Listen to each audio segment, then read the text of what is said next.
Assalamualaikum warahmatullahi wabarakatuh.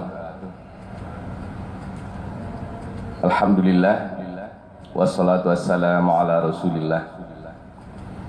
Asyhadu an la ilaha illallah wahdahu la syarikalah wa asyhadu anna Muhammadan abduhu wa rasuluh sallallahu alaihi wasallam la nabiyya ba'd. Hamba Allah, kaum muslimin dan muslimah jamaah zuhur rahimakumullah, mari kita selalu bersyukur pada Allah Subhanahu wa taala dan mari kita senantiasa berselawat kepada Rasulullah Muhammad sallallahu alaihi wasallam. Allahumma shalli wa sallim wa barik alaihi. Bapak Ibu jamaah zuhur rahimakumullah, ada yang bertanya kepada Ustaz, Pak Ustadz, rasa-rasanya pengajian atau ta'lim itu sudah luar biasa perkembangannya. Bahkan istri kami, para istri kami mengikuti majelis ta'lim sudah sama dengan makan obat 3 kali sehari. Pagi dengan majelis ta'lim ini, siang dengan majelis ta'lim yang ini, sore dengan majelis ta'lim yang ini. Tapi yang meningkat hanya angsuran kredit katanya. Karena rupanya di majelis ta'lim itu ada pula yang bawa barang, gitu kan, yang kredit barang. Kalau perangainya konsisten aja katanya. Yang pegunjiang itu terus. Yang pengerengkang juga. Kenapa taklim yang kita lakukan ini kok belum mampu merubah sampai kepada perilaku? Dan itu pertanyaan banyak dan seringkali dilontarkan ke kami. Bapak Ibu hamba Allah jemaah zuhur, mungkin inilah yang perlu kita sama-sama pelajari di siang ini. Kalau kita lihat di surat Al-Bayyinah, A'udzubillahi minasyaitonirrajim, di ayat 5-nya, wa ma umiru illa liya'budullaha mukhlishina lahuddin hunafa wa yuqimus shalah wa yu'tuz zakah dzalika dinul qayyim. Dzalika dinul qayyimah. Agaknya di sini sumber persoalannya. Banyak yang mengikuti taklim, bisa jadi di antara kita, mudah-mudahan bukan kita, mengikuti taklim bukan karena ingin mendekatkan diri kepada Allah, sehingga kalau bukan untuk mendekatkan diri kepada Allah, bahwa menuntut ilmu, belajar adalah bagian dari perintah dan sunnah Rasulnya, maka tidak jarang kita lihat orang mengikuti taklimnya karena letak sorong ke dalam. Kau orang kira mengaji itu balai itu ya duduk awak sontak, bukan berniat dari rumah untuk mengikuti taklim.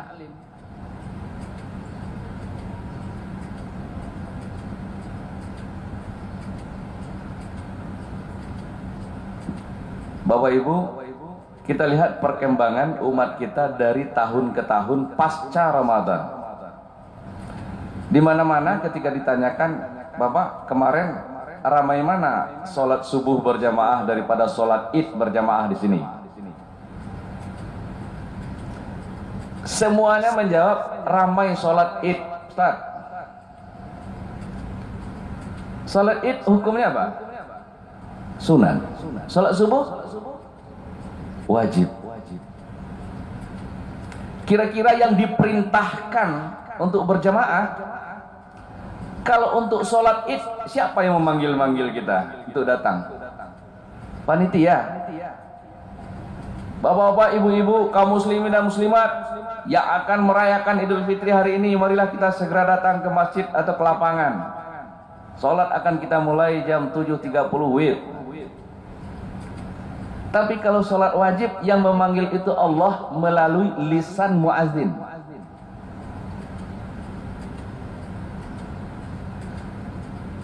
Dan Allah dan Rasulnya menyuruh justru sholat wajib inilah yang harus ditegakkan berjamaah. Sehingga kecenderungan dalam agama kita ini, ibadah-ibadah wajib itu apapun bentuknya, itu memang disarankan dipublikasi, digelar rame-rame, dinampakkan, disiarkan. Tapi kalau sholat yang ibadah-ibadah sunat pada umumnya itu malah disarankan disembunyikan.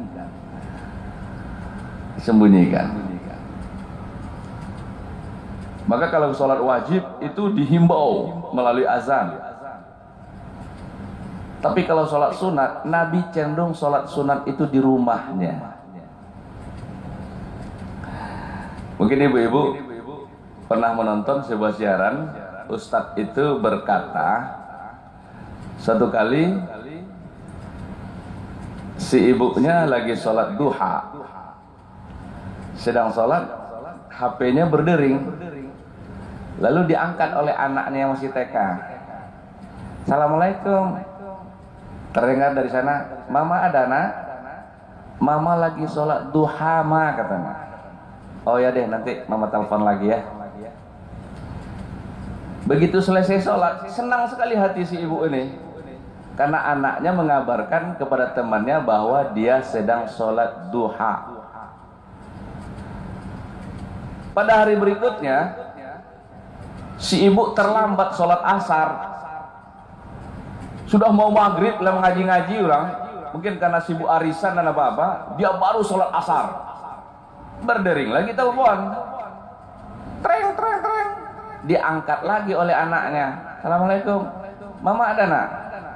Mama lagi sholat. Sholat apaan? Orang maghrib belum masuk.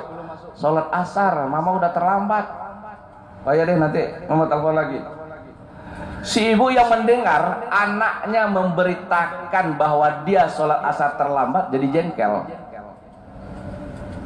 Setelah sholat, kamu kok bilang Mama sholat asar? Nah, ada apa dengan kita ketika itu sebenarnya? Kok ketika diberitakan lagi sholat duha, hati jadi senang. Tapi ketika disampaikan amal lagi sholat asar, gak terlambat, malah kita jadi tidak enak. Ini persoalan hati, ya. Keikhlasan kita untuk menghadap Allah di rumahnya,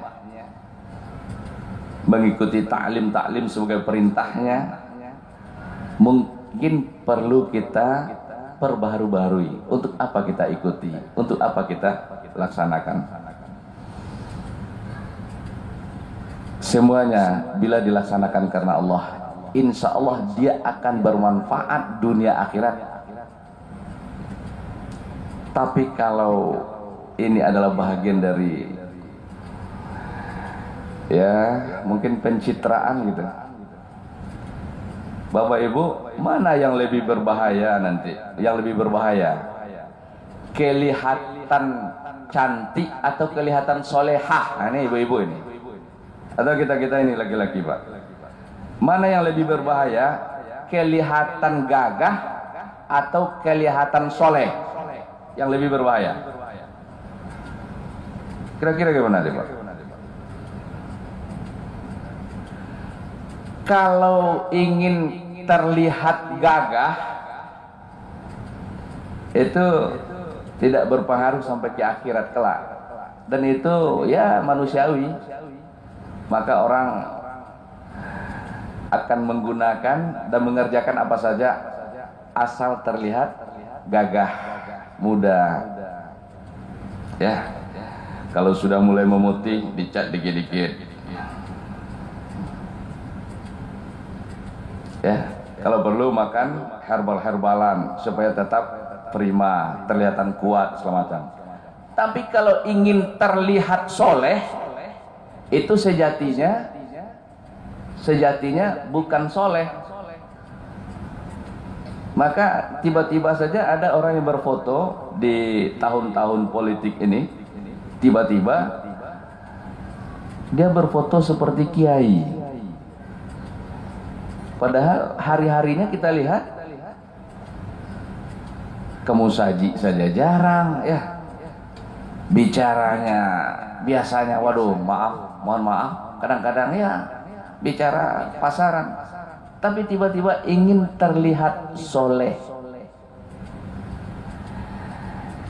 Inilah fakta-fakta di tengah-tengah kehidupan kita beragama. Dan satu lagi ingin saya sampaikan, ini berulang-ulang di masjid ini, di momen-momen zuhur ini. Kita sudah berniat kalau untuk sholat berjamaah ke sini, saya menyarankan HP kita itu dimatikan. Kenapa dimatikan? HP Android itu kalau sinyal masih masuk, di sana akan tetap ada lalu lintas yang porno-porno tetap masuk itu, Pak. Yang porno-porno tetap ada di HP kita itu. Baik gambar porno, film-film porno, cerita-cerita porno, yang porno-porno yang buruk-buruk, di sinyal yang ada di udara ini akan tetap masuk melalui HP kita. Kalau HP itu tidak dimatikan sinyalnya, artinya kita membawa yang porno-porno masuk ke dalam masjid. Padahal ini rumah Allah. Dan kita tadinya sudah hadir ke sini untuk memenuhi panggilan Allah itu. Tapi ada saja yang tidak mau mematikan HP-nya. Ala digetar saja, Ustaz. Digetarkan apa lagi? Pas sedang sholat nyawa getar-getar, letak lo di saku muko. Pasti terganggu itu, pasti terganggu. Tapi yang jelas apa? Kita membawa hal-hal buruk masuk ke dalam masjid, ke dalam rumah Allah ini. Jadi kalau lay serius, lay ikhlas menyembah Allah, begitu masuk ke rumahnya, matikan. Bukan di silent, matikan. Atau mod pesawat dihidupkan, tidak ada sinyal yang masuk. Ketika sinyal masih masuk, di sinyal itu ada segala hal, termasuk yang buruk-buruk. Berarti ketika kita tidak mau mematikan sinyalnya, kita sedang membawa hal-hal buruk juga, bersamaan dengan kita menyembah Allah di rumahnya yang mulia ini. Bagi yang tidak mau silakan aja, itu hak kita masing-masing. Tapi yang jelas ketika Allah disembah tidak ikhlas kepadanya, Allah itu cemburu. Allah cemburu. Oh, rupanya masih banyak yang penting yang lain bagi Waang ya. Ya silakan aja.